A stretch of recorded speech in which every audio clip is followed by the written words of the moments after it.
So I'm the Hoppy Nomad, and we're here in Cooperstown. That's me. We're here in Cooperstown, New York, on the grounds of Ommegang, and we are at the Belgium Comes to Cooperstown Festival, otherwise known as BCTC.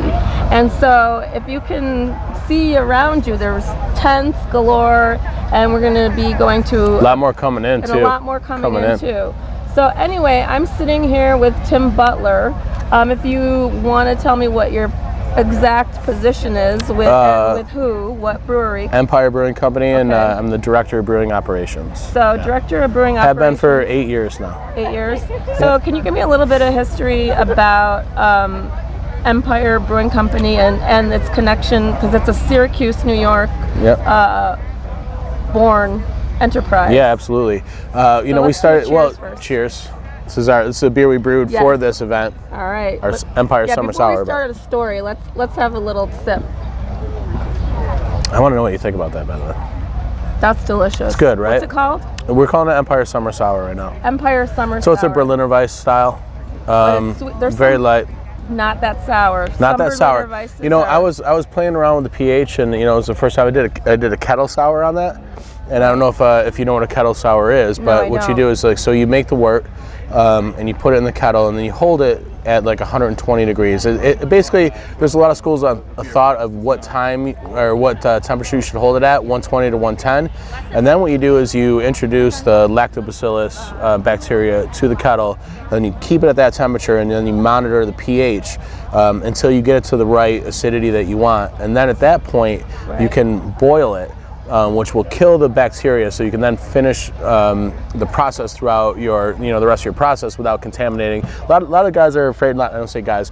A lot of brewers are afraid to let wild yeast loose in their breweries. So a kettle sour is definitely a way to do it, where once you inoculate in the kettle and then you boil and you carry on for the rest of your process, that the bacteria itself will be killed, and you'll have that tartness in the beer. Yeah, it's absolutely delicious. Yeah, it's light and refreshing. It's good. First time we've ever done one. Yeah. Definitely. So you want to know a little bit about history of Empire? 1994, David Katlaski opened it with a college roommate of his named Michael Hodgson, and he has been, as you know, David has been in the craft beer industry ever since. Right. 94 to now.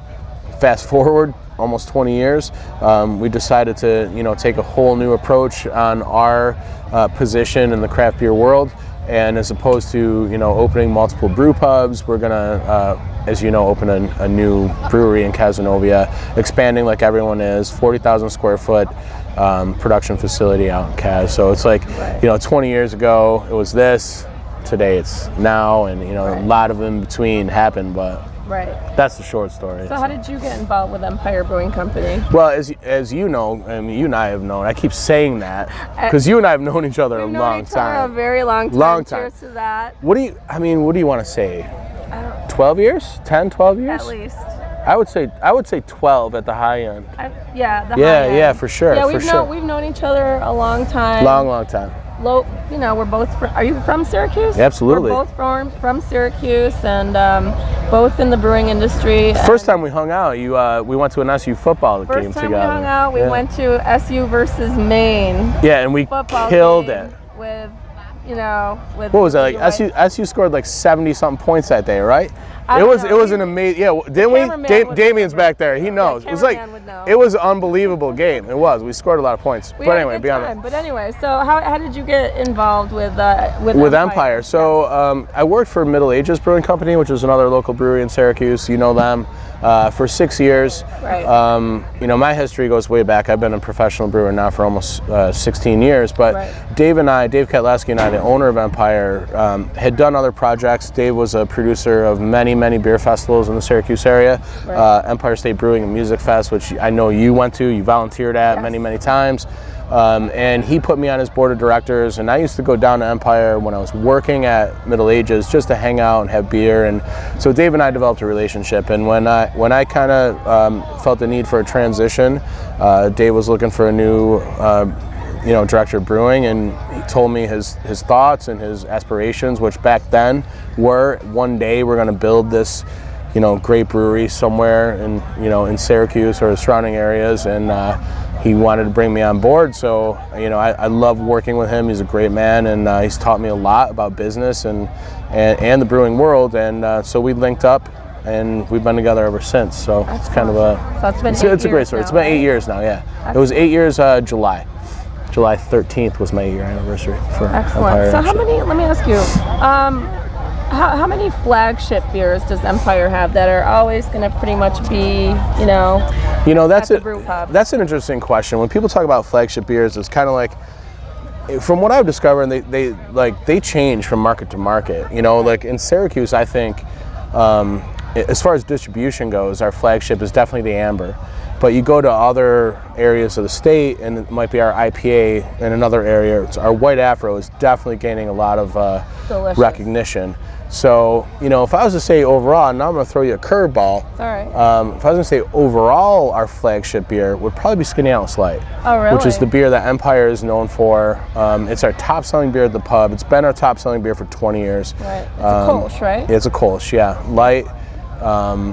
And so with the new brewery, like part of the process we're going through now is, what are we going to launch? What are we going to put in package? What are we going to put seasonally in draft? So we're creating a plan. And it's very distinct. Like, it's not like we're just like throwing a bunch of stuff at the wall and hoping it sticks. We're like, all right, these are our 4 core brands.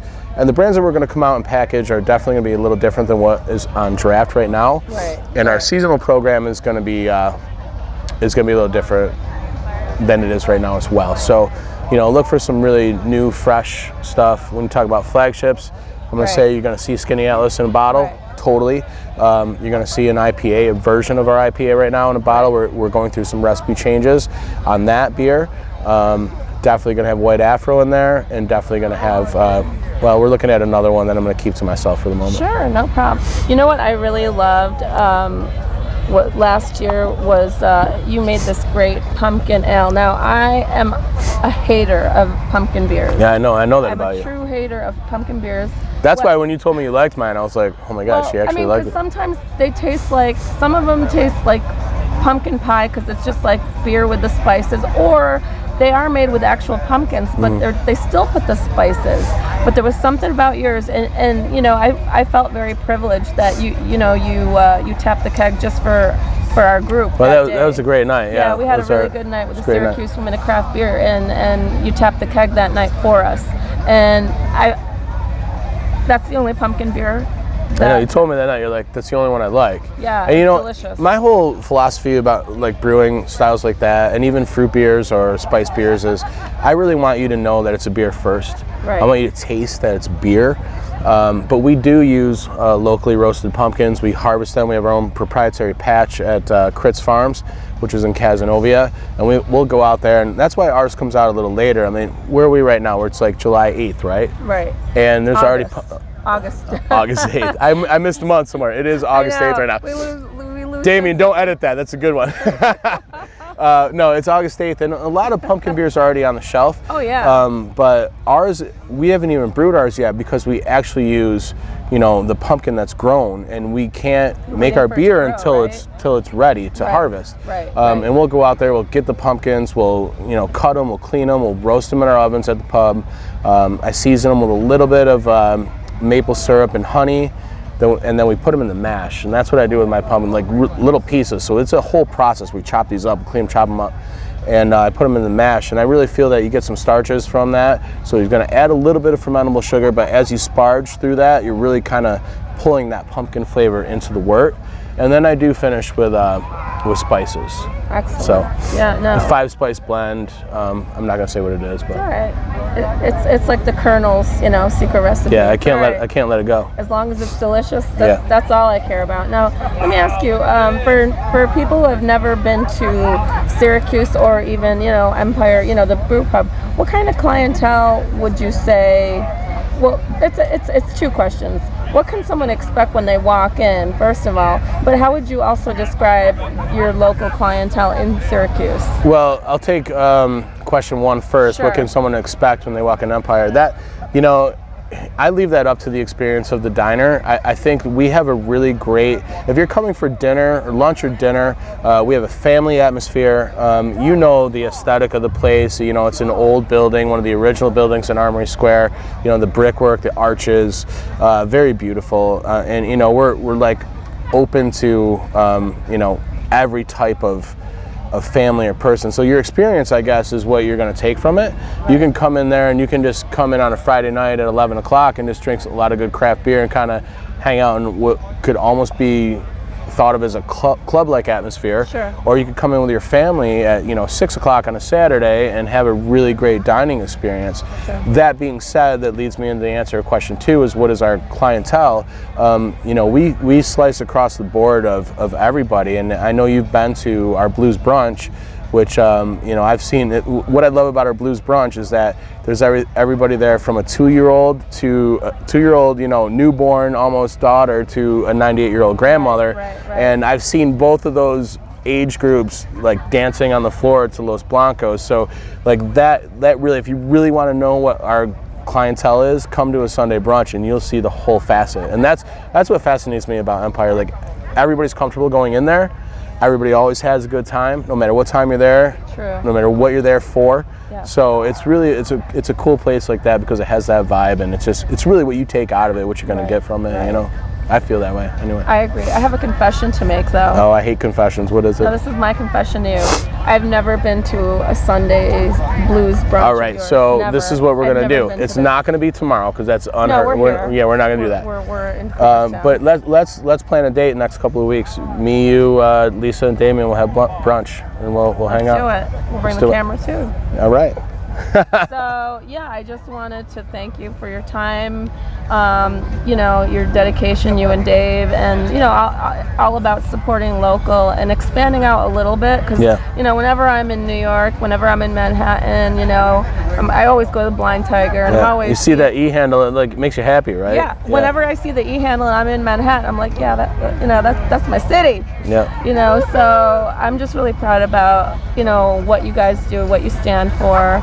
And I'm really, you know, honored to, you know, just be drinking your beer. And I hope that everybody that passes through Syracuse or tries beer in whatever market, you know, like New York City or wherever it's available, that they get that feeling too when they drink that. Well, I hope so too. So and cheers, Gloria, thanks so much. Thank you. Thank you so much. It's good to see you today. No, we gotta hug it. Hugs. We'll hug Hugs. it. All right. Love you. Cheers. Cheers.